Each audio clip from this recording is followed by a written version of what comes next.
I mean, it does still give you the potential for ganks, of course, and I think it does outscale the side lane.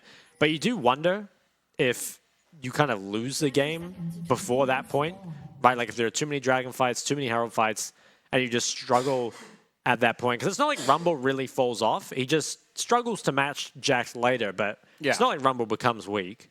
No. It's not really a stage of the game where Rumble doesn't have a role to fill and fill it well. I think it's just kind of, as you said, after, like, let's say the 20, 25-minute mark, once Jax gets a couple of items, it's hard for you to go into that side lane against him. But in team fights, you should have a much easier time than the Jax. And so, yeah, I think really it is almost wouldn't be surprised to see Hana play around topside here. Because obviously you want to see your Varus getting ahead. It's kind of what he needs to do. It's also kind of that the Varus should be just getting ahead by himself. You shouldn't really have to be putting resources into this lane to get it ahead. And so I would like to see a little bit of pressure around the top side to ensure that this Rumble can get ahead and really push these team fights forward, especially when it comes to like the Herald, the Dragons. If you do have a Rumble that's at 1 item, 2 items, it'll be offloading so much damage in these team fights. We're back in the game now. First game of week number 6. Yeah. Coming back to that point real quick, I wonder if you're Hana here, how much value do you kind of put on the matchup versus the players? Hold on, Cascada is being looked at. Keres. Yeah, Keres has done this before. He's gone for the little sneaky round the back. Does force out Cascada's flash very, very early on, so definitely something now that Beyond can look to punish. Yeah. As I was saying, though, I mean, I feel like normally when you're coming up against Beyond, you're definitely looking at Betty as the win condition, right? And I think, like you said before, many teams have identified Lakai as kind of the weak link. So you're looking to abuse that weak link, or you maybe just want to stop Betty from snowballing? Because I think now, especially with Cascada no flash, it's likely that Hana does have to kind of play around bot, at least a little more.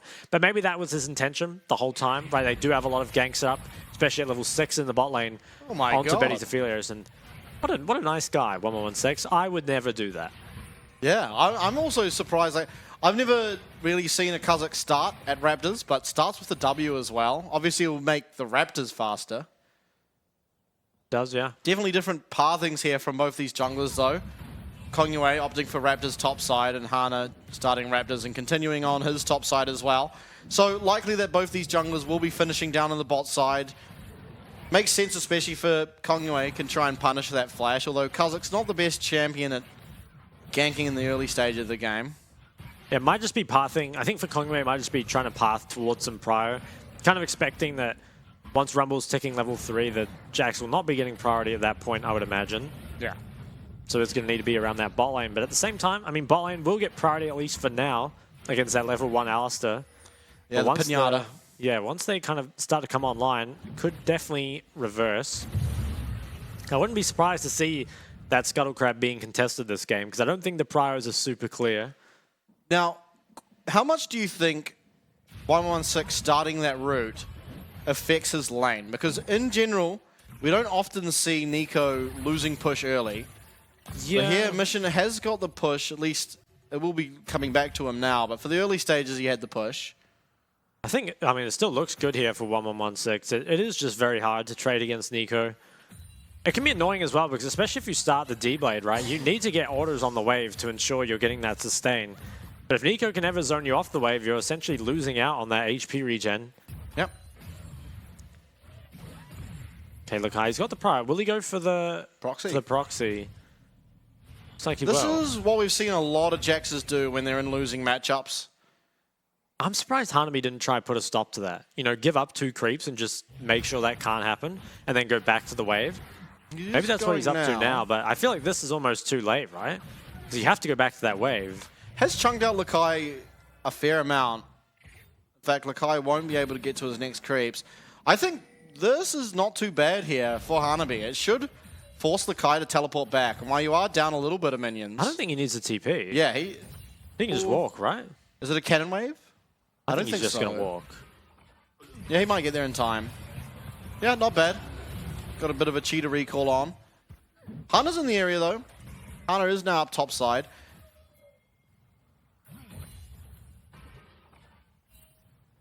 I'm excited to see what Betty can do here on the Aphelios. We haven't really seen many Aphelios games out of him. No. I think we have seen one before. And I want to say they actually lost that one, but I might be wrong. Definitely feels like a very Betty champ. Just any hyper carry, really. I feel pretty confident when he's on them. Yeah, definitely a lot better than when he's playing the likes of the Lethality Varus. Now, look, speaking of the Lethality Varus, not sure exactly what it is yet. Obviously, he has the Halo Blades and a longsword start, but that can be either Lethality or the AP. So we'll have to see as this game progresses as to which one of the two he goes. First Dragon's coming up. There is Pryo currently in, I would guess, mid and bot here. Depends what Beyond want to do with the bot wave. They've got Kongyue pathing straight to lane, so I wonder if they're going to try set up some sort of gank here. Yeah. Feels like it's kind of hard. It does. You don't have a whole lot of setup. Obviously, you have the Rel, but it's not very easy for Rel to land that good of a setup against the Alistar. Although with how aggressive this lane is going, it's constantly going forward. Orca getting jumped on will be pulled back there by the Rel, and it is going to go down. Kongyue picking up the first blood here. Does find a nice path. Cascada does have the Gravitum on him, but Betty won't be rooting him for now, and it will just be that kill found. How nice is that, though? First blood on your Kha'Zix. This is a champ that often can struggle in competitive if it can't find some sort of snowball. But I think Kongyue might actually be the best jungler at that, at just finding kind of random kills that don't really have any business picking up. That's why we always see him on those carry junglers. 1116. The trades are still going very well for him. Such an annoying champ to lane against, really. Mission, he's got those boots to try and dodge some of the skill shots. Yeah, I don't think that's an Aphelios. Walker. Oh, how broken's that champ? It's pretty broken. Okay, it is going to be the Lethality Varus coming out. I think it definitely had to be something that didn't auto-attack, right? Like either Lethality or AP, but it just doesn't feel easy to be a Varus in this game either way. Never really does, to be honest. Yeah, I think you have Alistar and Poppy to peel for you, but that almost is what makes me say it would have been better to just be the AP Varus. I guess it does feel nice kind of to have your Rumble to be solo AP, but it just also feels like, why do you have a Varus? Yeah. Player gold very heavily in favor of Kongyue. 500 up of anyone in the side of DCG. Is doing it pretty well for himself. First Dragon yet to be looked at. Maybe another fight here on the bot side. Orca does not have sums, so he could be vulnerable. Ooh, but before Kongyue hits 6, he hit it right now. What do you think he evolves before we see him? Ooh. Oh, we see him now. Oh, it's cheating. It's spoiled. This is Q. All right, he's ready to battle. Are they going to try to secure this drag before playing for topside? They might. They currently do have Pryo in both mid and bot. Kha'Zix destroys us with the... Yeah. I think he's level 6 as well. Yeah. Looks like they are just going to get this. The question is, though, will they lose anything on the other side of the map? And that's a big trade. Nice from Mission. Must have dodged out of the route off our screens. Okay, looks like this is just going to be picked up. This is a lot of tempo invested into it, though. I want to see, is he just going to recall and try and play for Herald, or is it going to be too late? Maybe he plays for bot side. Orca's still sitting in bot, so... Hanabi, though, over at the Herald now, and Hana just hitting 6 as we talk, so... It will be the Herald started up here, and both bot laners seemingly will be staying in their lane. Although they might just start running up. Yeah, they are running up. Herald has been started. Mission on the way as well. Looks like... Okay, Betty's committed back to bot, but Karius is on the way. I'm not sure if Beyond will be here to fight in time, but they can definitely take the fight after. Oh, that's a big chunk there onto Lakai, so that's a nice way to start it up. Both supports will be here. Yeah, that's big. I mean, now they definitely have time to get hit. Karius is level 6, by the way, and Orc is only level 5. Betty, he might get... Oh, the flash forward. Yeah, dodges out of that chain and will be just taking down the solo kill. That's my goat. Yeah, massive kill there. Looking to pick up that Gale Force as soon as possible. Kongyue looking up here to the top side. It is that Jax ult committed already. Hanabi keeping hold of the equalizer. Level 6 on Orca now, so he can fight, but you really do have to favor Beyond, I think, with the Nico. Yeah, if Rumble can't get to this fight, it seems really good for them. Ooh. They do have ult advantage top, and that'll be Pop Blossom. And now I think with that, DCG should be very heavily favored. Yeah. In fact, I think they should just start this Herald up now. That's a lot there has been lost. Both the Jax and the Nico ult should mean this Herald is fairly free for them to pick up. In fact, Hanabi continuing to harass this Jax, and oh my, what just happened? I think he just went for a little bit of a flight. I think that's the end of his recall, maybe. Does he go up? But anyway, it looks really weird. Yeah, and it is a kill there, so kind of feels like Petty's hard work down bot, kind of all for naught, with Lakai giving one back. Yeah, I mean, it's still a massive pickup, though, I think, for bot side. Absolutely, yeah. Especially because, you know, you normally expect that Lethality Varus to get ahead early. And so falling behind a champ like Ophelia is the, without a doubt, will outscale. Get a replay on the bot play. And there was no flash on those Varus, so the aggressive flash coming out of Betty means... Oh, there was a flash on Varus. Well, either way, flashing the ult meant there was nowhere for him to go, and Grishkata could be in trouble again. There was a lot of tempo invested topside. Yeah, his support is nowhere to be seen. They're piercing our commit is... I want to see Keres. He hasn't... Yeah. I think maybe Betty should have just pushed faster. I think he was trying to get him to come further around the lane and have Keres flash the wall, but if they were aware of where Orca was, probably could have pulled the trigger and just gone for the dive. Maybe still can. Kha'Zix is in the bot river. They have a lot of vision in the bot side too, so this could be camps taken away. We'll be going that direction. And now, looks like Orca will be trying to respond to this blue buff take. A little bit too late though. Kongwei will be picking this one up for himself. Betty's got a full Gale Force. Yeah, that solo kill, quite meaningful. Obviously, on the other side, Sunfire Cape at least picked up for Hana. So I think for the time being, Hana should be one of the stronger members on the Rift, honestly. Yeah. Perhaps Kongwei. Although Kongwei opting for more utility than damage at the moment. This Herald will be dropped mid. Makes a lot of sense. Give it to Mission. There's a lot of Beyond members in the area, and they might not let it crash. In fact, they might just be able to stop it completely. Huge damage. Yeah, they're trying. Orca does land everything. Pop Blossom comes out. And the Herald was stopped. That's big. Yeah, massive. Denying the gold. Ultimately, it wasn't really going to go onto Mission by the end of it, but even denying it from going onto the Poppy means armor's going to come through a lot later.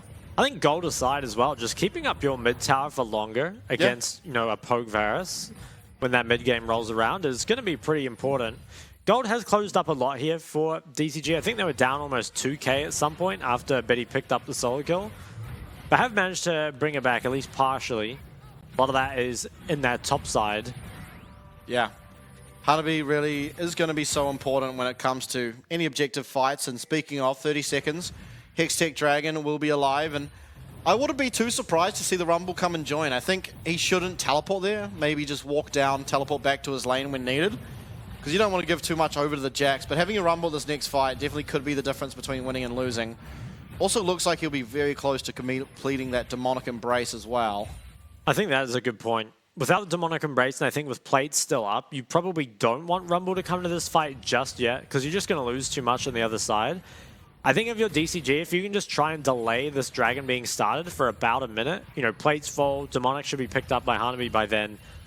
I think maybe that could be a good fight. At the same time, it would allow Mission to complete his Mythic as well, so does feel good in Cryscata. No flash. So much damage, and Gale Force forward. Moonlight Vigil confirms the kill. That's the second kill now for Betty. Third death down the bot lane here for DCG, so definitely struggling a little bit. But with the Moonlight Vigil as well as Gale Force committed out of this Aphelios, it looks like they are feeling too weak to compete. Rumble has Demonic though, he could TP in. Oh, almost gets Congo. I think Rumble wants to TP. This should be Dragon picked up by DCG. Okay. And can they get out? Looks like they can. Yeah. Nice trade back there from DCG. I think it was nice by Hanabi to kind of be sitting in the base with that Demonic, ready for TP if he needed, but now can just walk out top and doesn't end up having to invest his TP after all. And I have to keep asking, why are we even picking the Varus anymore? I don't know. You're just past. Already you're expired pretty much. How outscaled you get and now you're behind. It feels like you're just never going to be really that impactful in this game. Kira's being looked at. But I definitely think the Varus is just a scrim champ, right? Like, it must have really good results in the scrims, which makes sense. Scrims are normally very fast-paced, and Varus is very strong early. But stage games, I mean, it's 14 minutes, and while this feels like a pretty fast-paced game, there's still only been 4 kills, right? And I wouldn't be surprised if, at this time in a scrim, you have you know, 10 kills or something. That kind of fast-paced gameplay definitely does favor the likes of the Varus.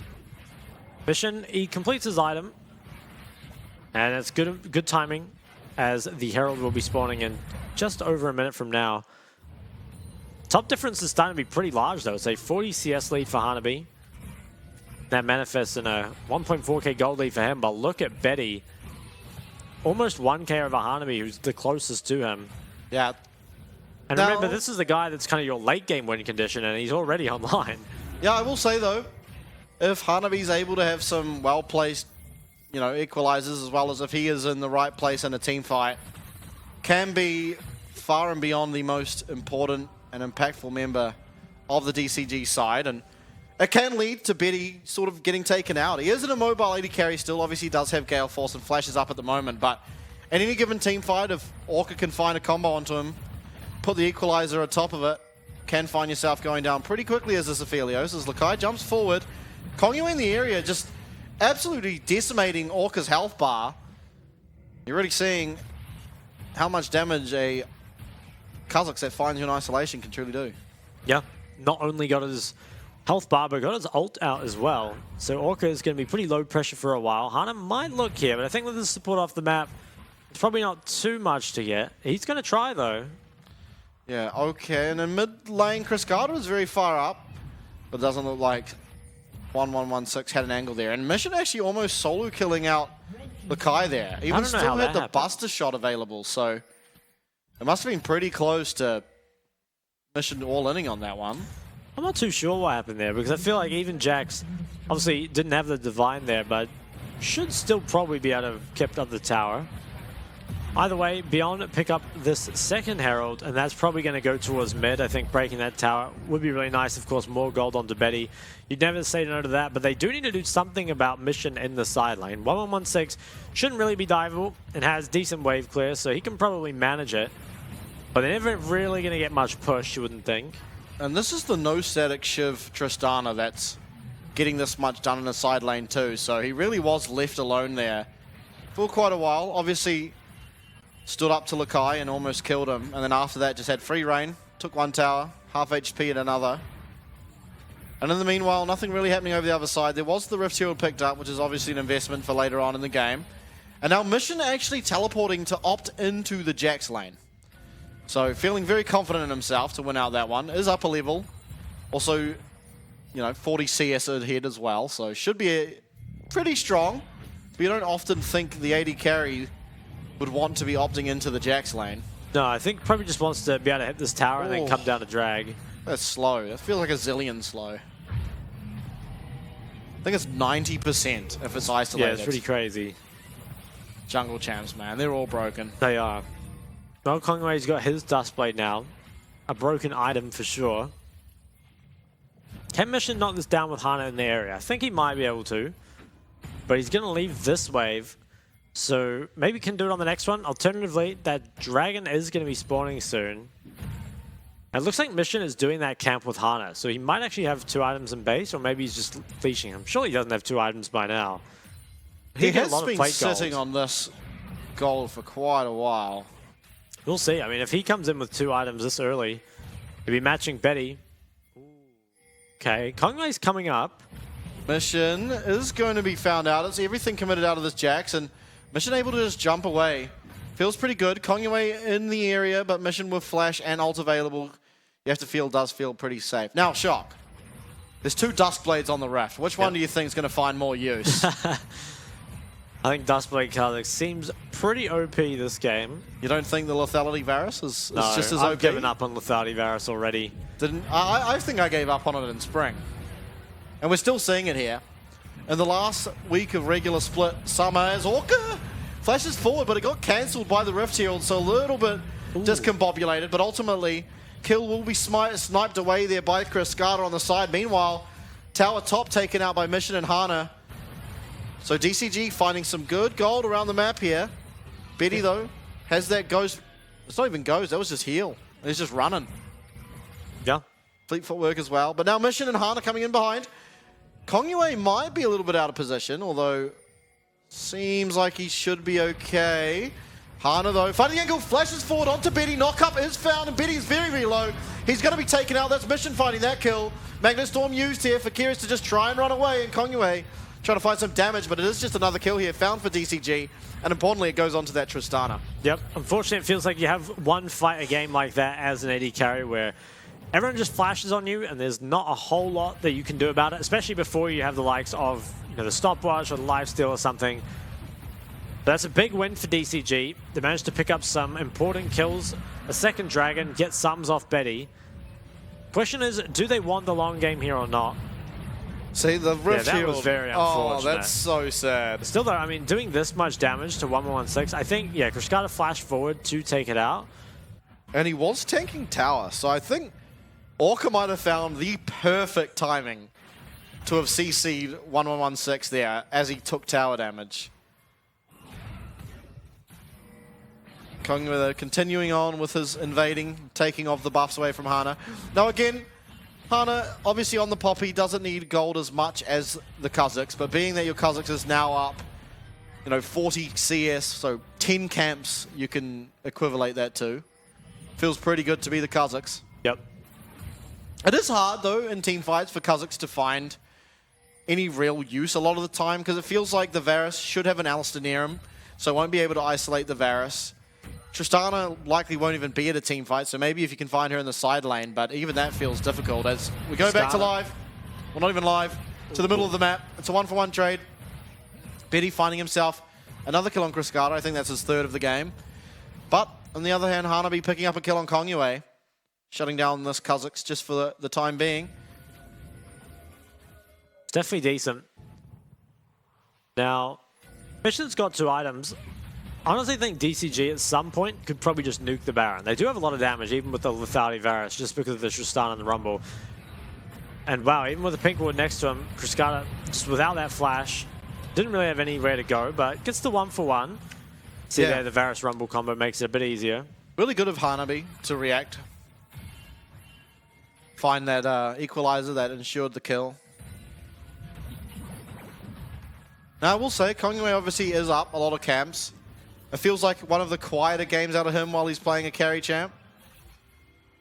It does. And I think coming back to that point of maybe Kazakhs not finding the most value in fights, I think a lot of the value is just kind of from the implied pressure, right? Like maybe the Alistair doesn't engage as aggressively, knowing that you kind of need to be close enough to your AD to be able to peel them or something like that. Or maybe just making Poppy position a bit more defensively. So yeah, sometimes it might not find of course, the same level of impact that something like a Maokai would. There's definitely a lot of invisible impact there as well that does add up. Well, 2 minutes on the next drag. Kongyue snipes away another buff. Yeah, how many has he had? He's gobbled up a lot of them. I think there's 2 horses on my screen. 3! There's a lot of horses. The horse champ is broken. There's 3 of them. Hanabi is going to be getting taken out here. Not before he finds a lot of damage in return, but is it enough? Hana in the mid lane, getting sniped away at it by Betty. Is Orca going to be able to find an angle? Mission also off on his lonesome up here. Another 3 horses. Okay, Hana goes bot to defend this. He needs to be careful because there's insane Baron DPS from Aphelios Kazakhs. Do you remember what guns Aphelios had? I think it was green-white, if I am correct. Oh, if he's got the... Now, the green-white doesn't do too much Baron damage. It's really the red-white that does a lot. But yeah, I think you've just got enough damage anyway. Now, Hana's not going to be here. They're going to try and steal with Krishkata, but don't have the damage. It is just the Baron taken. Hana going to answer Lakai in the bot lane, and in fact, not even doing so. Lakai picking himself up that tower anyway. Yeah. Looks like they're trying to trade themselves here at the mid tower. Betty finding a lot of damage. Horses. Horses everywhere. There's 3 of them again. 116 finding the route. No, he will not. Lakai's got a hull breaker now. I'm sure we'll get or maybe we won't get a replay of how Hanabi got caught out, but it feels like DCG there, kind of like a 2-step mistake where, Hanabi shouldn't have got caught out, but equally Hana should not go bot there because you have to know how much DPS onto a Baron can come out of the Kazakhs comp, especially if you're aware of what guns Aphelios has. So kind of out of nowhere, Beyond Slingshot themselves really far ahead, but it does just feel like they are very firmly in control. Pretty much the whole game, right? Even though the gold has been even and stuff like that, it never feels like the Varus and the Tristana have kind of become issues, it just feels like Hanabi is sort of holding them in the game, at least for now. Yeah. Betty's got sums. He does not have a stopwatch for this fight, though, and that could be the difference maker. Is it the classic tale of I died once, so we lost the game? It could be. I know that all too well. Mission getting pretty aggressive. I'm surprised he pathed that way. Is able to get away with it, though. Now, there is a reasonable amount of wave clear that can come out of your Varus. It's not that effective against the Baron minions, but again, also Mission does have quite a lot of range at this point. Also, second Dragon now going to be picked up by Beyond, so you still have 10 minutes to sort of get yourself back onto even footing if you are DCG. And in fairness, I think if they are able to take a team fight win, and with their comp they certainly can, even though the Varus does get outscaled, if you are able to find a little bit of poke here, I think in particularly onto 1116, as you see Betty on your screen does pick up that Bloodthirster. Doesn't really feel like poking him means anything anymore. So I think a lot of it's going to try and land Qs onto the Kazakhs, try and land Qs onto the Nico. At which point, maybe you will have the damage in the team fight to win. Obviously, Mission can pick up a lot of that slack. Maybe. If they do manage to win that team fight, though, they can take a lot off it. Just the Tristana living. Kongo needs to be a little careful here. Seems that he knows it's kind of risky. Has carries around. Yeah, DCG's tower damage would actually be insane if they win a fight. They got Tristana, Rumble, Varus. All do impressive amounts of damage to towers. That creep's doing funny things on the top wave. Tristana's not going to fall for it. Oh, okay. It is going to be that Magnus Storm lands onto Mission. And the Pop Blossom finds 4. 116 finding these fantastic angles time and time again. Equalizer does come through eventually, but it's Lakai who is guarding this Rumble and now is going to get the Poppy. On top side though, Kongwei managing to take out another kill here onto Orca. It's a cleaner 3 for 0. Massive Pop Blossom out of 116. It's the second time we've seen him on this Nico. Second time he's found massive angles. And it looks like it's the second time he's going to find a win on it. Yeah, they might just go for the win right now. A lot of the wave clear is dead, and Hanabi does not have his ulti. There's a big top wave as well. I'm surprised they don't try and push in with that one. Teleport coming through. Bit of a mix. Okay. Yeah, I don't think this was the play. But no, they definitely misplayed it. But I think they probably can only take inhib now. I think they might have been able to end if they'd used that top wave instead of the mid wave, and it wasn't quite big enough. And looks like a split call ultimately cost them. They kind of wanted a TP just to have that tank the tower. Yeah. But by that point, the rest of them had already moved away. So maybe not the cleanest in there. We're going to look at how Kara has found this engage. I thought this was really going to come from the Nico, but Kara, as he just smells blood in the water, flashes forward, and sets him up real nicely for a 4-man Pop Blossom. And it's That's just huge. so hard to avoid. You see it so late, and it's got such long engage as well. Damn, Varus looks so useful that fight. Yeah. Does feel bad, of course. You know, the Varus oftentimes isn't even finding that much value in the PCS when it's ahead, but especially when behind, it's always going to be really difficult to be a poke champ up against all that engage that can come out. Stopwatch now onto Betty. Does not have the flash, but kind of don't think he's dying again. Yeah, you'd have to misposition, you feel. There is the flash now available for Hana as well as Orca, so if he does misposition, it's a potential angle, but his team does seemingly have enough damage now. Kongwei being at 3 items certainly can eliminate one of these AD carries near on instantly.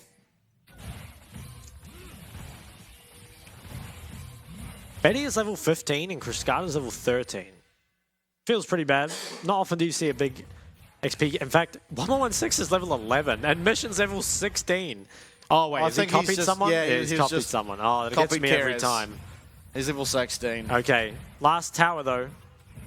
Staying up on the bot side. They have the top inhib wave pushing in. Yeah, Baron's gone now though, so it should be cleared out fairly simply here. And it is. Not a whole lot of damage happening. Betty also running out of his guns. He will be going over to the blue-purple after this, almost certainly. Now he's the green-purple. Should be Infernum coming up after his last few bullets here. There he is. We do see it. Jax is buffing these waves with the Hull Breaker, but I don't think they've done a very good job of sinking them. I think Betty probably should have not pushed this so fast and just wait for that top wave to crash. And I think maybe they could have done something here. Alternatively, they can play it out a bit slower, just pick up the Baron. It should be really hard for DCG to come and contest. They've got a lot of waves to get through, and there is, of course, so much damage, as well as so much pick potential.